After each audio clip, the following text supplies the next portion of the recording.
ونعوذ بالله من شرور أنفسنا ومن سيئات أعمالنا من يهده الله فلا مضل له ومن يضلل فلا هادي له ونشهد أن لا إله إلا الله وحده لا شريك له ونشهد أن سيدنا ومولانا وملجأنا ومأوانا سيدنا وحبيبنا وحبيب ربنا محمدا عبده ورسوله صلى الله تعالى عليه وعلى آله وأصحابه وبارك وسلم. أما بعد فأعوذ بالله من الشيطان الرجيم. بسم الله الرحمن الرحيم. ما كان محمد نبا أحد من رجالكم ولكن رسول الله وخاتم النبيين وكان الله بكل شيء عليما. إن الله وملائكته يصلون على النبي يا أيها الذين آمنوا صلوا عليه وسلموا تسليما. درود پاک. اللهم صل على سيدنا محمد وعلى آل سيدنا محمد وبارك وسلم عليه. پڑھیے الصلاۃ والسلام علیک یا سیدی یا رسول اللہ وعلى آلک واصحابک یا سیدی یا حبیب اللہ. الصلاۃ والسلام علیک یا سیدی یا رحمۃ للعالمین وعلى آلك وأصحابك يا سيدي يا شفيع المذنبين والحمد لله رب العالمين. اللہ رب العزت کے حمد و ثنا کے بعد اس کے پیارے حبیب نبی اکرم نور مجسم فخر آدم و بنی آدم سرکار مدینہ رحت قلب و سینہ احمد مجتبی محمد مصطفیٰ صلی اللہ تعالی علیہ وآلہ وسلم کی جناب پاک میں بے شمار لا تعداد درود و سلام کے بعد واجب الاحترام مسلمان بزرگوں دوستوں بھائیوں بچوں السلام علیکم ورحمۃ اللہ وبرکاتہ. ذات محترم، موجودہ دور میں بہت سارے فتنے ہیں جن کا امت مسلمہ شکار ہے. ایک بہت بڑا فتنہ ہے فتنہ قادیانیت، فتنہ مرزائیت. مرزا غلام محمد قادیانی کی صورت میں انگریز نے ایک ایسا فتنہ امت مسلمہ کے اندر پیدا کر دیا جو آج بھی پوری دنیا کے اوپر بالعموم اور پاکستان میں بالخصوص وہ فتنہ فساد کو پھیلا رہا ہے.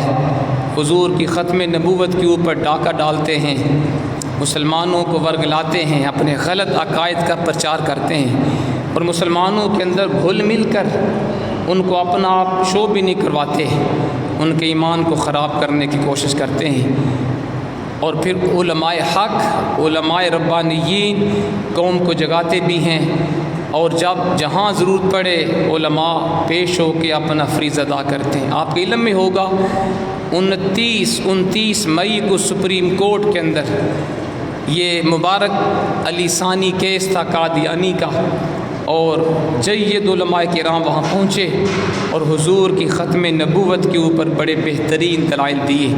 تو میں نے مناسب سمجھا کہ آج ہم عقیدہ ختم نبوت کی ضرورت و اہمیت اور ہماری ذمہ داریاں یہ ہم پڑھیں. یہ ایسا پیارا موضوع ہے کہ اسے بار بار بیان کرنا چاہیے. میں نے پہلے بھی کئی دفعہ یہ موضوع آپ کے سامنے بیان کیا ہوا ہے، لیکن آپ کو دوبارہ یاد کروانے کے لیے کہ عقیدہ ختم نبوت کتنا اہم عقیدہ ہے.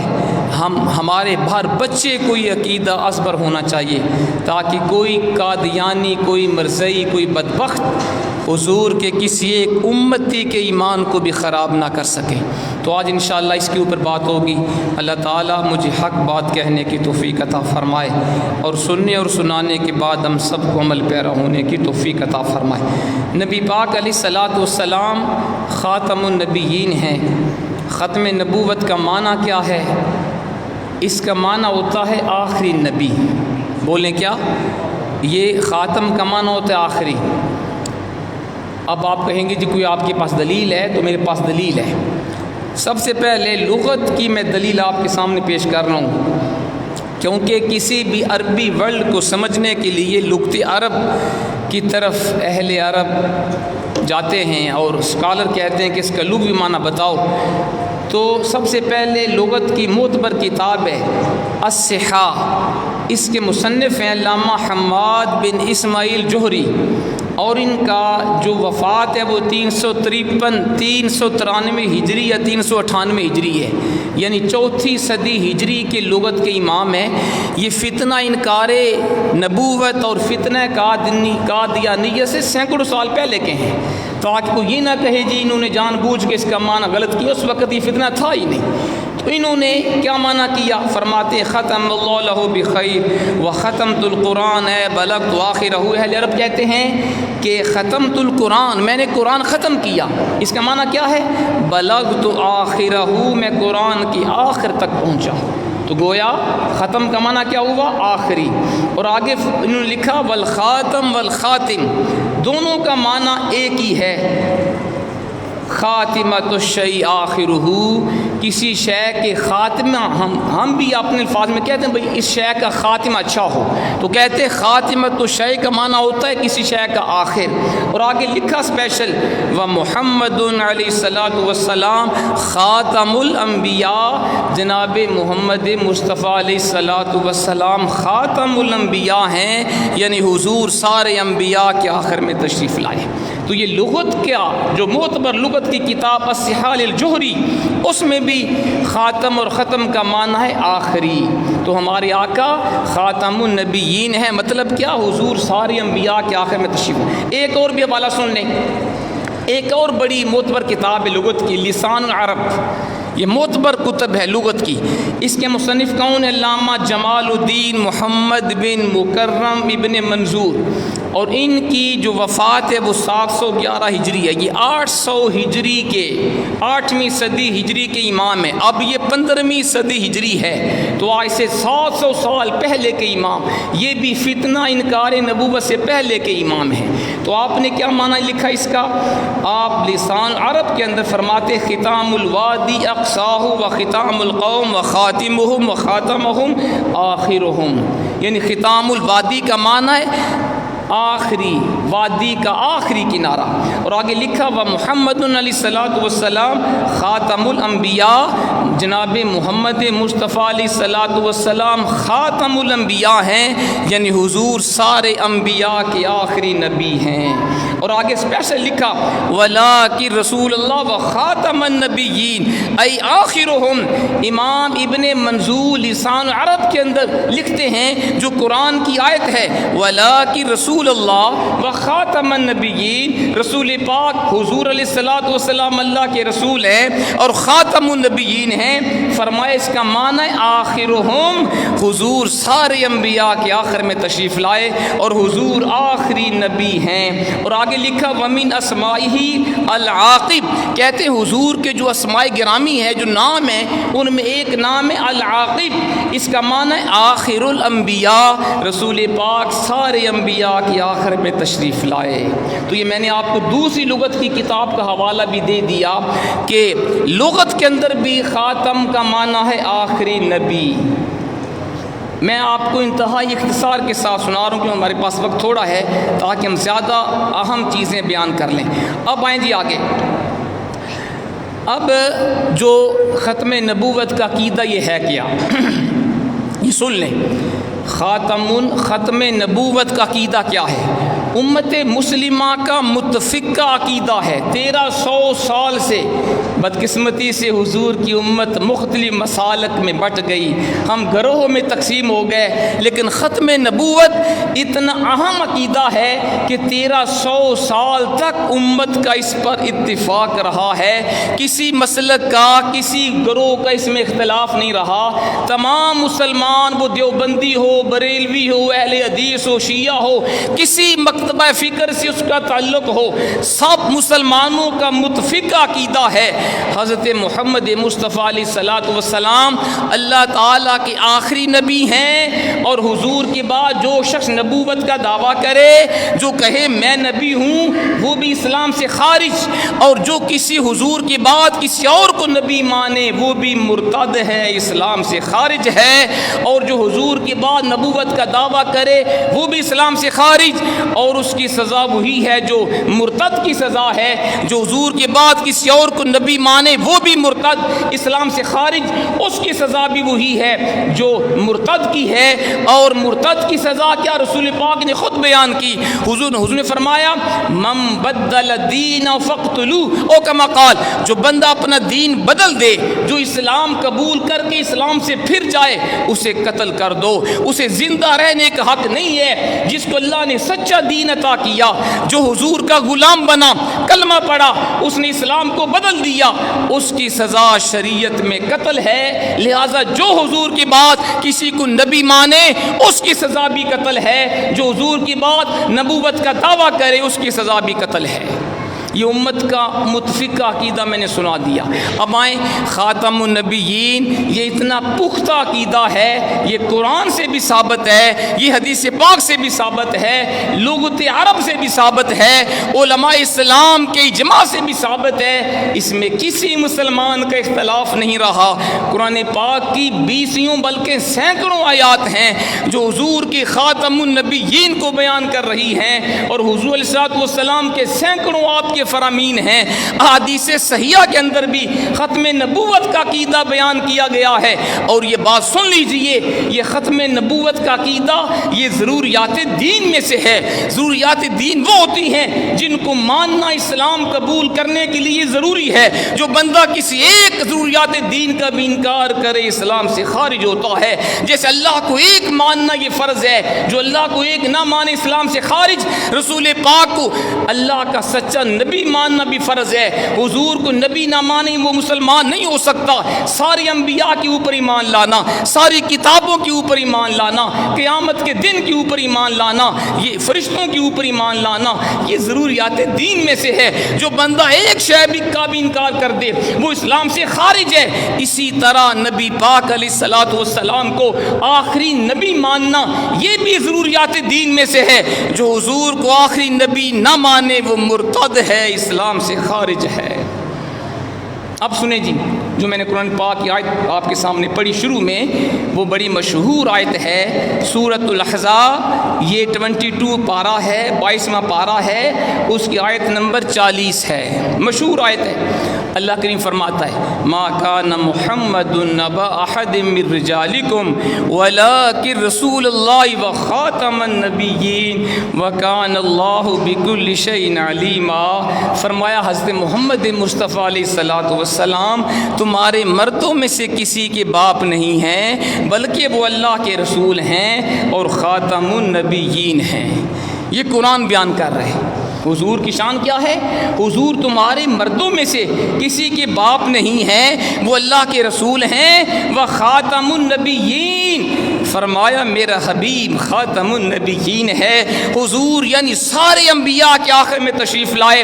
یہ بات ذہن میں بٹھا لیجئے، قرآن پاک کے ہر حرف کے اوپر ایمان لانا فرض ہے۔ جو بندہ قرآن کے کسی ایک حرف کا بھی انکار کر دے وہ اسلام سے خارج ہے۔ اور حضور کا ختم نبوت کا عقیدہ یہ ایک دو نہیں سینکڑوں آیات قرآنیہ سے ثابت ہے۔ جو بندہ حضور کو آخری نبی نہ مانے، مرزا غلام محمد ہو، قادیانی ہو، مرزائی ہو، کسی کو نبی مانے وہ اسلام سے خارج ہے۔ جو حضور کے بعد نبوت کا دعویٰ کرے وہ بھی مرتد، اسلام سے خارج ہے۔ ذات محترم، اب آئیے اور بھی بڑی، میں نے آپ کو چونکہ وقت میرے پاس تھوڑا ہے، میں نے آپ کو چند ایک اہم باتیں بتائیں۔ اب سنیے جی چند احادیث طیبہ۔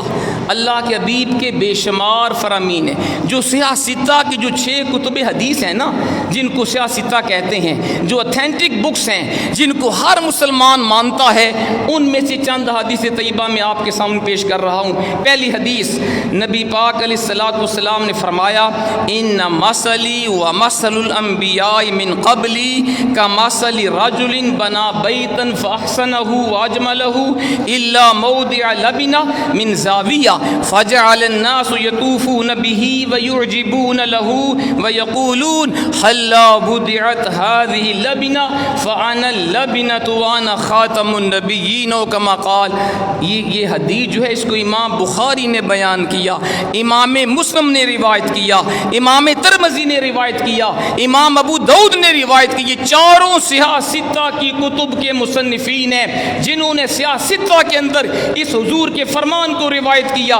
اللہ کے حبیب فرماتے ہیں میرے صحابہ سنو، میری مثال اور مجھ سے پہلے انبیاء کی مثال اس آدمی کی طرح ہے جس نے مکان بنایا، کوئی گھر بنایا، اسے خوبصورت بنایا، ایک اینٹ کی جگہ اس نے چھوڑ دی، ایک اینٹ کی جگہ چھوڑ دی، عمارت مکمل ہو گئی، بلڈنگ کمپلیٹ ہو گئی. اب لوگ آتے ہیں اس خوبصورت محل کو دیکھتے ہیں، اس کی تعریف کرتے ہیں، بڑا پیارا محل بنا، بڑا خوبصورت کسی نے گھر بنایا، لیکن ہر کوئی کہتا ہے یہ اینٹ کی جگہ کیوں چھوڑی گئی؟ اگر یہ اینٹ کی جگہ بھی فل ہو جاتی، اس کی خوبصورتی میں اضافہ ہو جاتا. سرکار نے فرمایا سنو میرے غلامو، فانا اللبنۃ وانا خاتم النبیین، وہ آخری اینٹ میں ہوں اور میں خاتم النبیین ہوں. حضور نے مثال دے کے سمجھا دیا. مطلب یہ تھا کہ میرے سے پہلے حضرت آدم علیہ السلام سے نبوت کا سلسلہ شروع ہوا، انبیاء تشریف لاتے رہے، نبوت کا محل بنتا رہا. حضرت عیسیٰ علیہ السلام تک، میرے سے پہلے حضرت عیسیٰ علیہ السلام تک جب 1,24,000 کم بیش انبیاء تشریف لائے، نبوت کی عمارت مکمل ہو گئی، ایک اینٹ کی جگہ باقی تھی. جب میری جلوہ گری ہوئی، میں دنیا میں تشریف لایا، قصر نبوت مکمل ہو گیا، نبوت کا مکان کمپلیٹ ہو گیا. فرمایا میں وہ آخری اینٹ ہوں، وانا خاتم النبیین، میں سارے انبیاء کی آخر میں تشریف لایا ہوں. یہ حضور کی ایک حدیث اتنی جامع ہے کہ یہی ختم نبوت کے عقیدے کو ثابت کرنے کے لیے کافی ہے. حضور نے مثال دے کے بتا دیا کہ جب میں آخر میں تشریف لایا، نبوت کا محل مکمل ہو گیا. اب آپ مجھے بتائیں نا، کوئی ماہر انجینئر محل کوئی گھر بنا دے مکمل، جیسے یہ خدا کا گھر بنا ہے، مسجد ہو، کوئی گھر ہو، جب پوری بلڈنگ بن جائے، مجھے بتائیں کوئی ماہر سے ماہر کاریگر ہے جو پوری عمارت بنانے کے بعد اس میں کمی بیشی کر سکے بلا وجہ؟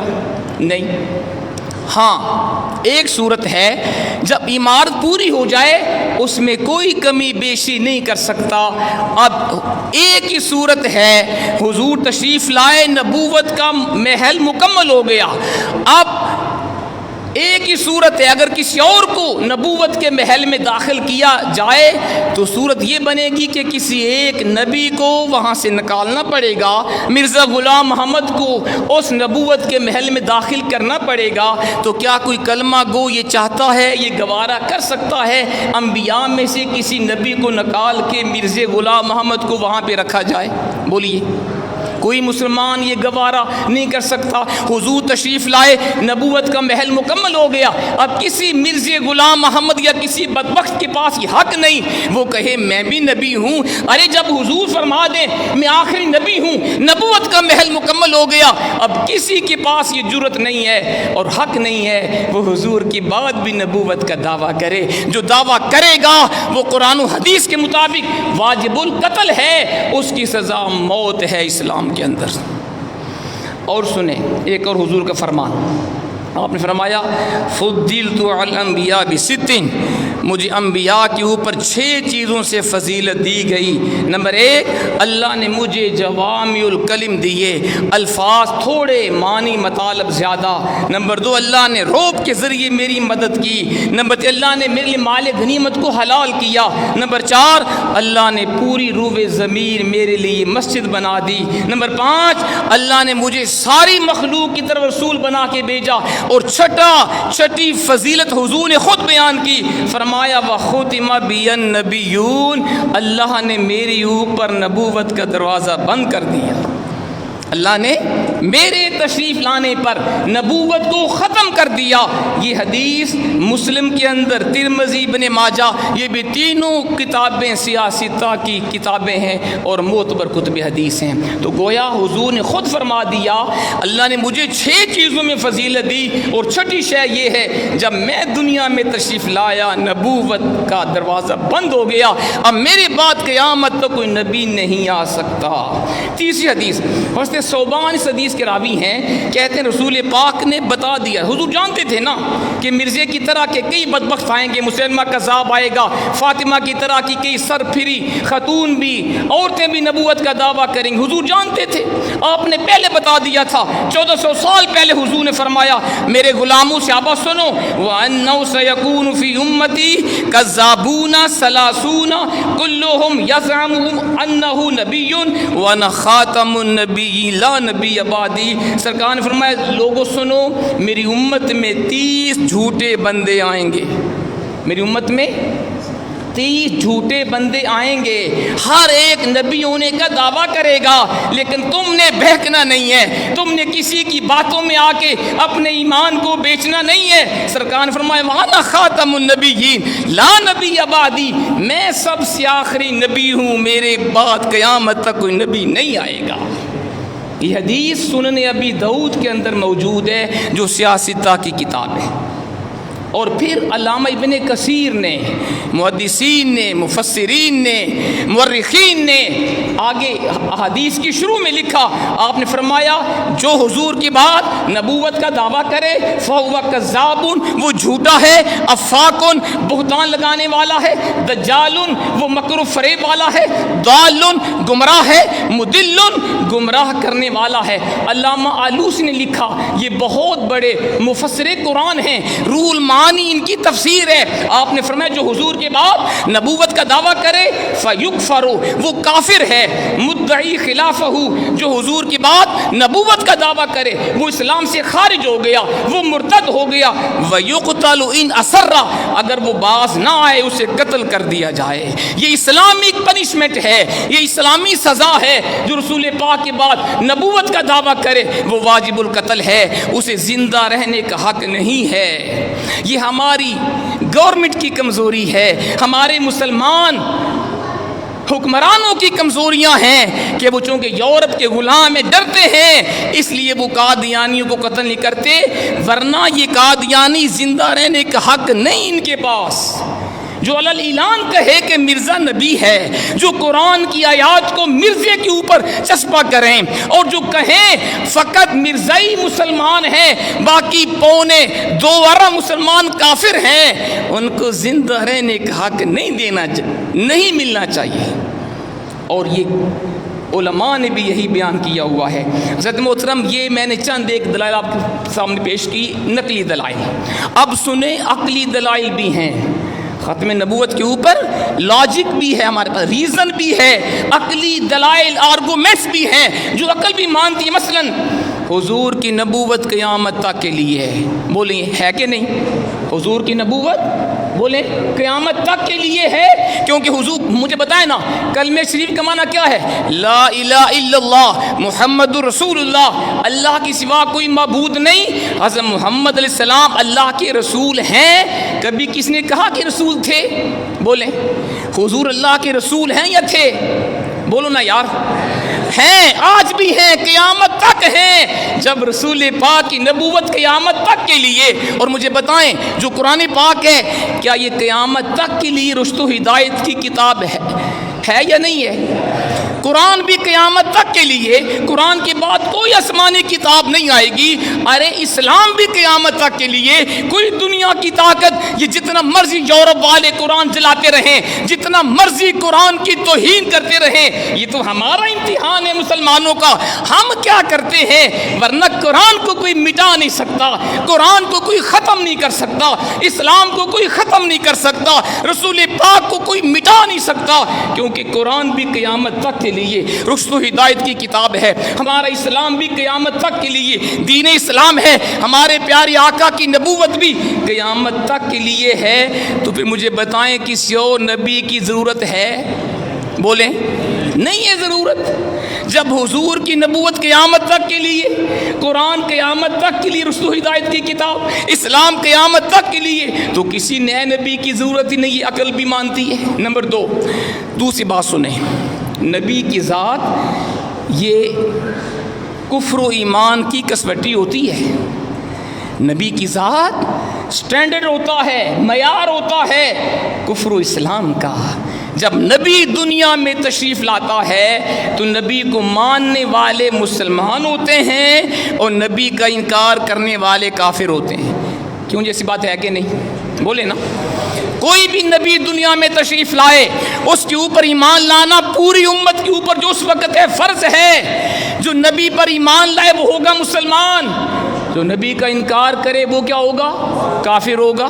اب مجھے بتائیں، جب مرزا غلام احمد بدبخت انسان دنیا میں آیا، اس نے کہا میں بھی نبی ہوں، اس نے کافی عرصہ اس نے تبلیغ کی، صرف اس کی زندگی تک 1.25 لاکھ لوگ گمراہ ہوئے۔ کتنے؟ 1.25 لاکھ لوگ اسلام سے پھرے جنہوں نے مرزے کو نبی مانا۔ 1,25,000 لوگ وہ گمراہ کر سکا اپنی زندگی کے اندر۔ اب یہ قانون ہے، جو نبی کو مانے وہ ہوتا ہے مسلمان، جو نبی کو نہ مانے وہ ہوتا ہے کافر۔ اور مرزا چونکہ 19ویں صدی کا ہے، اس وقت جو پوری دنیا میں مسلمانوں کی تعداد تھی وہ 1 ارب تھی۔ بولیں کتنی تھی؟ مرزے کی زندگی کے اندر پوری دنیا میں مسلمان 1 ارب تھے۔ اب اس اصول کے مطابق جو نبی کو مانے وہ ہوتا ہے مسلمان، جو نبی کا انکار کرے وہ ہوتا ہے کافر۔ تو رزلٹ کیا نکلا کہ 1.25 لاکھ نے مرزے کو نبی مانا، مرزے غلام محمد کے اوپر ایمان لائے، وہ ٹھہرے مسلمان۔ اور ان میں بھی اکثریت کن کی ہے؟ بے نمازیوں کی، داڑھی منڈوں کی، شرابیوں کی، چوروں کی، ڈکیتوں کی۔ ان میں بھی کوئی اچھا انسان، کوئی متقی نہیں ہے۔ اور اس وقت پوری دنیا میں مسلمان تھے 1 ارب۔ 1 ارب سے 1.25 لاکھ کو نکالیں، باقی کتنے بچتے ہیں؟ کوئی ہے میتھ کا ایکسپرٹ جو مجھے بتائے؟ 1 ارب میں سے 1.25 لاکھ مائنس کریں، باقی کتنا؟ بولو ذرا۔ 99 کروڑ 99 لاکھ 99 ہزار، یعنی آپ یوں کہیں کہ 1 ارب سے 1.25 لاکھ کو آپ نکال دیں تو باقی تمام مسلمان پھر کافر ہوں گے مرزے کے اس اصول کے مطابق، کیونکہ جو نبی کو مانے وہ ہوتا ہے مسلمان، جو نہ مانے وہ ہوتا ہے کافر۔ تو 1 ارب سے 1.25 لاکھ ہو گئے مسلمان، باقی پورے لوگ ارب کے قریب ہو گئے کافر ٹھہرے۔ کہ عقل مانتی ہے کہ اتنے لوگ کافر بن سکتے ہیں؟ جی بولیں۔ حضور کا فرمان کیا ہے؟ لا تجتمع امتی علی ضلالہ، میری امت کبھی بھی گمراہی کے اوپر جمع نہیں ہوگی۔ 1-2 بندہ بہکتا ہے، 100 بندہ بہکے گا، 1000 بندہ گمراہ ہو سکتا ہے، عرب بندہ تو گمراہ نہیں ہو سکتا۔ کیوں جی؟ عرب بندہ گمراہ نہیں ہو سکتا، لہٰذا یہ بھی عقل نہیں مانتی کہ 1.25 لاکھ کو تم کہو مسلمان اور باقی عرب کے قریب کو تم کہہ دو کافر۔ سنیں، مرزائی کہتے ہیں جی ہم نے اس لیے مرزے کو ہم نبی مانتے ہیں، اس نے دنیا میں اسلام کو پھیلایا، بقول ان کے اس نے بڑے لوگوں کو مسلمان کیا، بقول ان کے کہتے ہیں اس لیے ہم کہتے ہیں اس نے بڑی تبلیغ کی لہٰذا یہ نبی ہے۔ ہم کہتے ہیں ظالموں، تم کہتے ہو کہ مرزے نے بڑی تبلیغ کی، کیا تبلیغ کی اس نے؟ یہ اس نے پوری زندگی، اس نے پوری چوٹی کا زور لگایا، 1.25 لاکھ کو گمراہ کر سکا۔ ہم تمہیں حضور کے غلاموں میں سے، اولیاء کرام میں سے ایسے ایسے اللہ کے بندے دکھا سکتے ہیں، ہمارے ایک ایک ولی نے لاکھوں کفار کو کلمہ پڑھا کے مسلمان کیا ہے۔ خواجہ معین الدین چشتی اجمیری رحمۃ اللہ علیہ جو سلسلہ عالیہ چشتیہ کے پیشوا ہیں، آپ نے 90 لاکھ ہندوؤں کو کلمہ پڑھا کے مسلمان کیا ہے۔ کتنا جی؟ 90 لاکھ ہندوؤں کو ہمارے ایک صوفی بزرگ نے، ہمارے ایک ولی نے اسلام کا جام پلایا ہے۔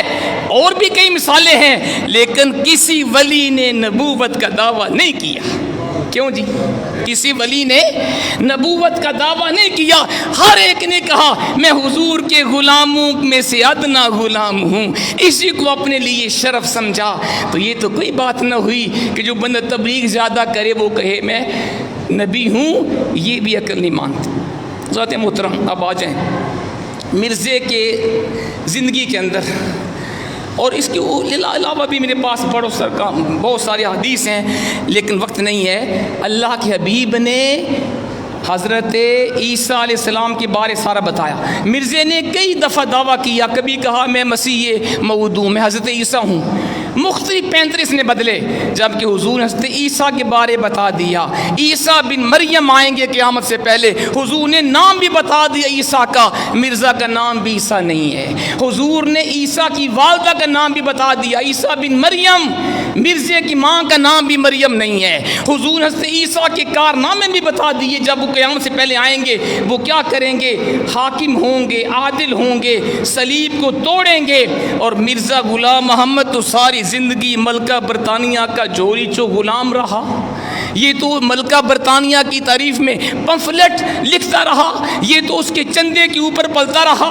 حضور نے فرمایا حضرت عیسیٰ علیہ السلام خنزیر کو قتل کریں گے اور جہاد کو عام کریں گے، اور اس نے کہا جہاد منسوخ ہو گیا، اب قیامت تک کوئی جہاد نہیں ہے۔ حضور نے جتنی نشانیاں بیان کی حضرت عیسیٰ بن مریم کی، ان میں سے ایک بھی نشانی مرزے میں نہیں پائی جاتی، یہ بھی اس کا دعویٰ جھوٹا ہوا۔ اب سنیں، علماء کرام نے، ہمارے بزرگوں نے جہاد کیا۔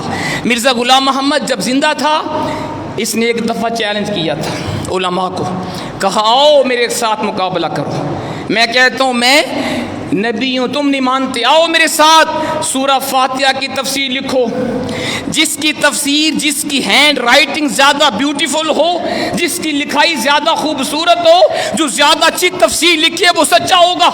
چونکہ اس کی لکھائی بڑی اچھی تھی، یہ لکھتا بڑا اچھا تھا، تو اسے بڑا ناز تھا۔ علماء خاموش ہو گئے، جانتے تھے کہ اس کی ہینڈ رائٹنگ بڑی اچھی ہے۔ پھر کون اٹھا؟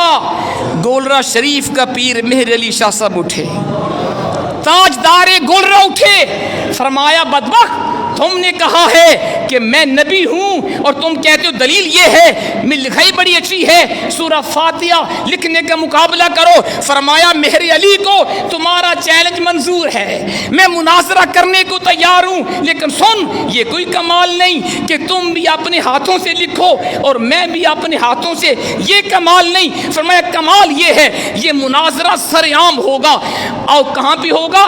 عدالت میں ہوگا، تاکہ سب لوگ دیکھیں۔ فرمایا میری شرط یہ ہے تم بھی وہاں پہ آ جاؤ، میں بھی آتا ہوں، عدالت کی میز کے اوپر کاغذ قلم تم بھی رکھ دو، کاغذ قلم مہر علی بھی رکھے گا، جس کا قلم خود بخود لکھے سچا وہ ہوگا۔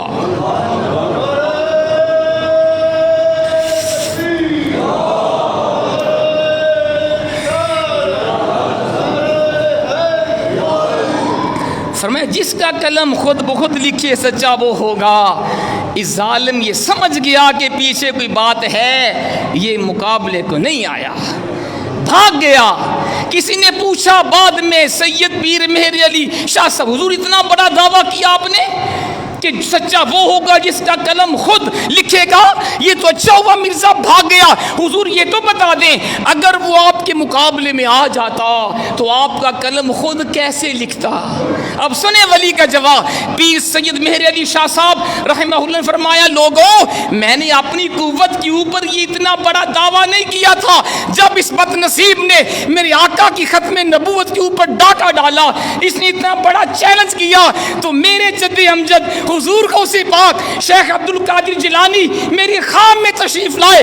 بیٹا مہر علی تم اس کو چیلنج دو، تم یہ چیلنج دو کہ عدالت کی میز کے اوپر کاغذ قلم تم بھی رکھو، کاغذ قلم میں بھی رکھتا ہوں، جس کا قلم خود لکھے سچا وہ ہوگا۔ فرمایا میرے جد امجد حضور غوث پاک نے مجھے فرمایا مہر علی بیٹا گھبرانا نہیں ہے، دعویٰ کرنا تیرا کام ہے، چیلنج دینا تیرا کام ہے، اول تو یہ بد نصیب مقابلے میں نہیں آئے گا، بھاگ جائے گا، اگر یہ سامنے آ گیا بیٹا کاغذ قلم رکھنا تیرا کام ہے، لکھنا غوث اعظم کا کام ہے۔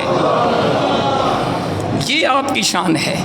اللہ نے اس طرح آپ کو فتح پہ اور سنے پیر میر علی شاہ صاحب رحمہ اللہ نے فرمایا جب اس نے چیلنج کیا، مختلف قسم کے چیلنج کیے، تو رسول پاک میرے خواب میں تشریف لائے، مجھے حضور کی زیارت ہوئی اور آپ نے فرمایا بیٹا میرے علی، یہ بد نصیب تعویلات فاسدہ کی کینچی سے میری احادیث کے ٹکڑے ٹکڑے کر رہا ہے، یہ میرے فرامین کو توڑ موڑ کے قرآن و حدیث کے اندر تحریف کر کے بیان کر رہا ہے، اور بیٹا تم خاموش کھڑے ہو، اس ظالم کا مقابلہ کرو۔ فرمایا جب حضور نے میری ڈیوٹی لگا دی، میرے کریم آقا نے مجھے حکم دیا، پھر میں نے اس کے بعد جو بھی کیا میں نے حضور کے فرمان کے بعد کیا۔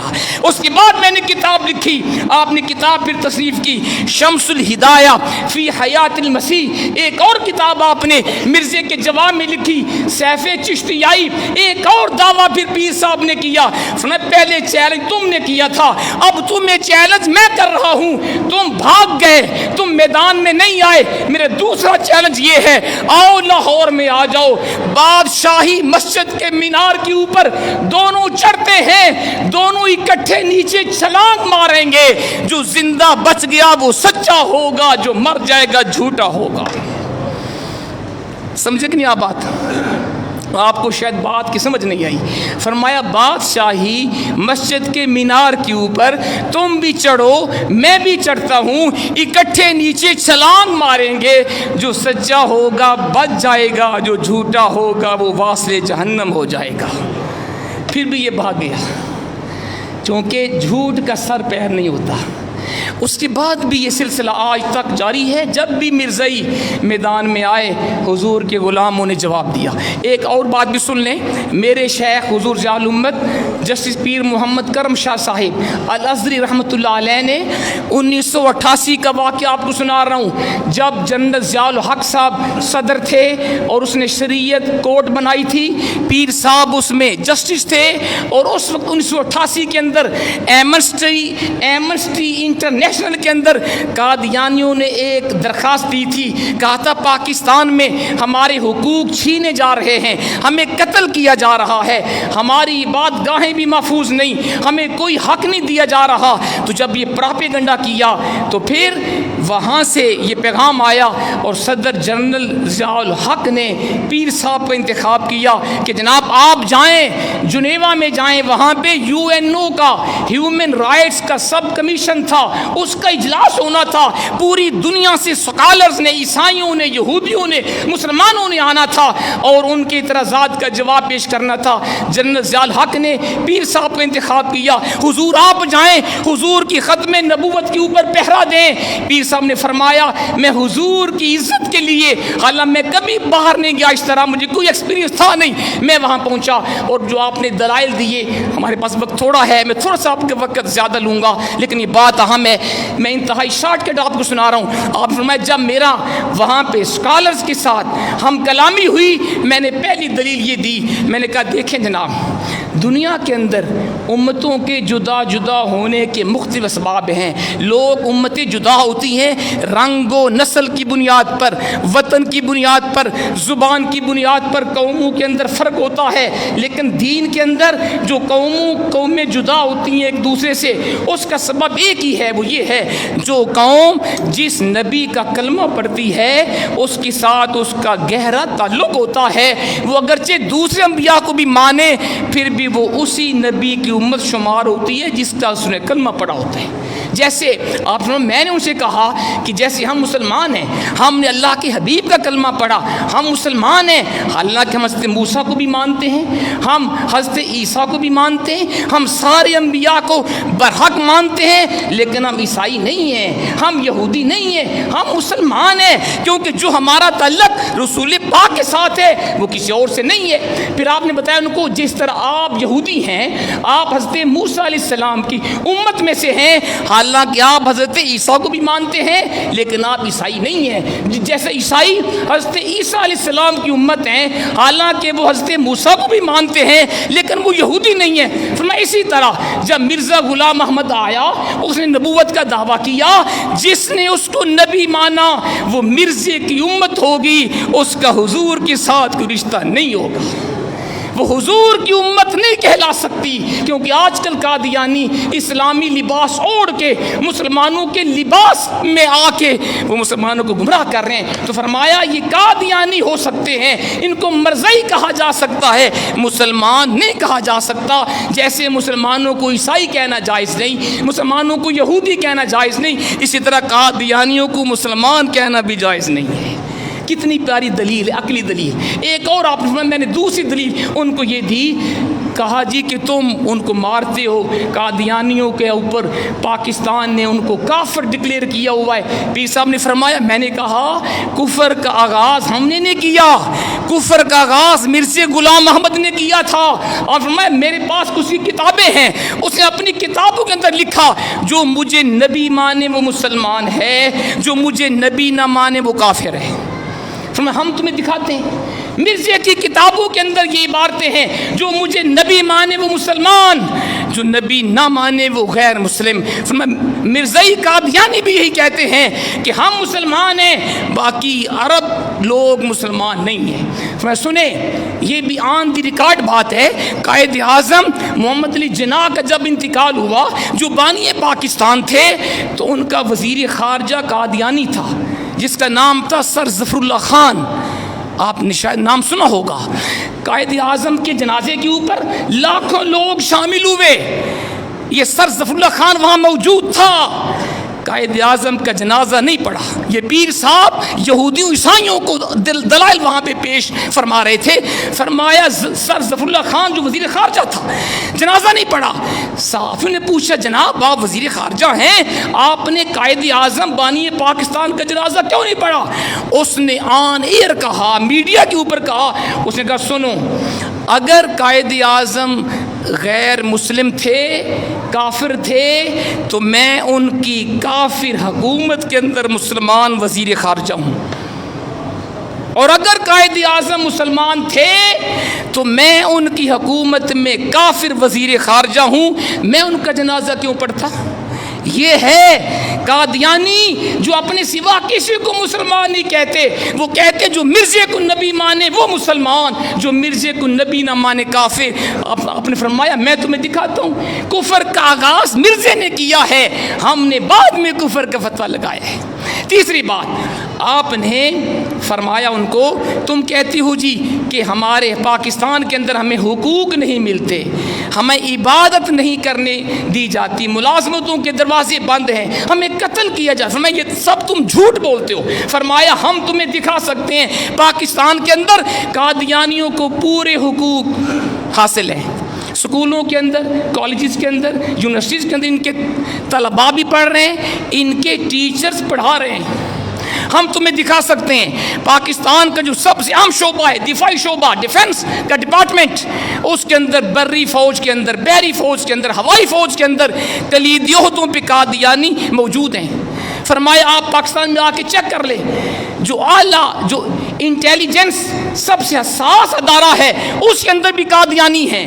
جب پاکستان کا پہلا وزیر خارجہ سر ظفر اللہ خان قادیانی تھا تو اس سے زیادہ کیا ہوگا؟ بڑی بڑی فیکٹریوں کے مالک قادیانی ہیں، کارخانوں کے مالک قادیانی ہیں، بڑے بڑے بزنس مین فرمایا کون سا حق ہے جو ہمارے ملک نے قادیانیوں کو نہیں دیا؟ لیکن یہ وہ بد نصیب لوگ ہیں، جب بھی باہر آتے ہیں اپنے ملک کو بدنام کرتے ہیں، پاکستان کو بدنام کرتے ہیں۔ فرمایا بس ایک حق ان کو نہیں دیا گیا، وہ یہ ہے کہ یہ آ کے بدنام کرتے ہیں، یہ حق کسی اور کے پاس نہیں ہے، ان کے پاس ہے، پاکستان کے خلاف بکواس کرتے ہیں، اسے بدنام کرتے ہیں۔ ساتھ محترم پیر صاحب اتنے پیارے دلائل تھے کہ تمام ججز نے آپ کی گفتگو کو مانا اور پاکستان کے خلاف بولنا بند کر دیا۔ آج بس آخری بات ہے، ابھی 29 مئی کو سپریم کورٹ کے اندر، آپ کے اگر علم میں ہو، سپریم کورٹ میں دوبارہ وہ کیس تھا چیف جسٹس قاضی فائز عیسیٰ کے پاس۔ 2019 کے اندر چناب نگر ضلع چنوٹ کے اندر ایک شخص بد نصیب نے، اس نے تفسیر صغیر وہ اپنی تقریر کے اندر وہ تقسیم کر رہا تھا۔ یہ تفسیر صغیر کس کی ہے؟ مرزا کی ہے، اور اس کا فرسٹ پیج کے اوپر لکھا ہے مرزا کے نام کے ساتھ رضی اللہ تعالیٰ عنہ۔ آپ دیکھیں ذرا پہلے پیج کے اوپر، حالانکہ یہ صحابہ کرام کا ٹائٹل ہے، یہ صحابہ کے ساتھ یہ الفاظ لکھے جاتے ہیں، ان ظالموں نے اپنے مرزے کے ساتھ تفسیر کے پہلے پیج کے اوپر رضی اللہ تعالیٰ عنہ لکھا ہوا ہے۔ حضرت محترم اب یہ اس کو پکڑا گیا، پھر اس کے اوپر کیس چلا، 2019 کی بات ہے، پھر اس نے اپیل دائر کی مرزے نے، قادیانیوں نے سپریم کورٹ کے اندر، اور چند مہینے پہلے قاضی فائز عیسیٰ نے اس کو قرآن کو غلط انٹرپریٹ کیا اور قرآن کی آیات کو irrelevant سیاق میں پیش کر کے اس کو ضمانت پہ رہا کر دیا۔ پورے ملک پاکستان سے اہل سنت جماعت، تمام مکاتب فکر کے علماء عوام غصے میں تھے۔ پھر قاضی نے کیا کیا، چیف جسٹس نے 4-5 جو بڑے بڑے ادارے ہیں، تمام مسالک ان کو خطوط لکھے، آپ اپنے علماء بھیجیں جو مجھے آ کے بتائیں میرے فیصلے میں کہاں کہاں پہ خامیاں ہیں۔ 29 مئی یعنی کل جو گزرا دن، کل کے پرسوں 29 مئی کو سپریم کورٹ کے اندر پیشی ہوئی، اور میں سلام پیش کرتا ہوں پیر مہر علی شاہ صاحب نے جس طرح قادیانیوں کو رد کیا، انہی کا بیٹا جس کو لوگ مسلم امت، پیر طریقت رہبر شریعت، پیر سید حسین الدین شاہ صاحب کہتے ہیں، پیر مہر علی شاہ صاحب کے بیٹے نے 93 سال کی عمر میں، بڑھاپے کے عالم میں آپ سپریم کورٹ پہنچے ہیں۔ 93 سال عمر ہے شاہ صاحب کی، سپریم کورٹ میں تشریف لے کر گئے، اپنے نانا جان کی عزت و ناموس کی حفاظت کے لیے۔ آپ کے دونوں بیٹے بھی ساتھ تھے، پوتے بھی ساتھ تھے، نواسے بھی ساتھ تھے، علماء اہل سنت بھی ساتھ تھے، مختلف مکاتب فکر کے علماء وہاں پہ تھے۔ پھر وہاں پہ کیس کی سماعت ہوئی اور علماء نے گھنٹوں کے گھنٹے وہاں دلائل پیش کیے حضور کی ختم نبوت کے اوپر۔ سید حبیب الحق شاہ صاحب جو پیر صاحب شاہ صاحب کے بیٹے ہیں، وکیل بھی ہیں، آپ نے اتنا پیارا وہاں پہ کیس کو آپ نے ڈیفینڈ کیا اور اس کو آپ نے بیان کیا۔ مفتی منیب الرحمان صاحب کو بھی کہا گیا تھا آپ بھی اپنے ویوز دیں، آپ نے پورا آرٹیکل بھیجا تھا جو سید حبیب الحق شاہ صاحب نے منوان چیف جسٹس کے سامنے پیش کیا۔ بڑا امپریس ہوا، تعریف کی۔ ہمارے بھیرا شریف سے مفتی شیر خان صاحب بھی تشریف لائے، آپ نے بھی حضور کی عزت و ناموس کے اوپر باتیں کی، بڑا متاثر ہوا۔ دیگر مکاتب فکر کے علماء نے بھی باتیں کی۔ اب دعا کریں اللہ کرے چیف جسٹس حق کے اوپر فیصلہ کرے، اور جس قادیانی کو اس نے چھوڑا ہے اسے قانون کے مطابق اور اسلام کے مطابق دوبارہ گرفتار کرے، اسے سزا دے۔ اور یہ بات سن لیجئے گا، اگر چیف جسٹس آف پاکستان نے انصاف نہ کیا اور ان کو اسی طرح چھوڑے رکھا تو انشاءاللہ آنے والے وقت میں حضور کے امتی، حضور کے غلام وہ چین سے نہیں بیٹھیں گے۔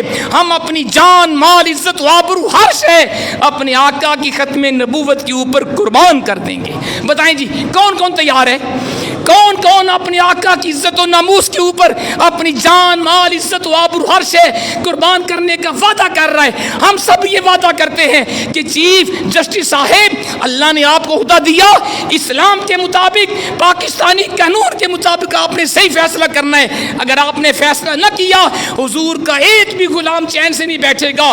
ہم نے اپنے آقا کی عزت و ناموس کے دفاع کے لیے ہم سب کچھ قربان کریں گے۔ اللہ تعالیٰ توفیق دے ہمارے چیف جسٹس کو کہ وہ صحیح فیصلہ دے تاکہ حضور کے غلام وہ خوش ہو جائیں۔ اللہ تعالیٰ ہمیں عمل کی توفیق عطا فرمائے۔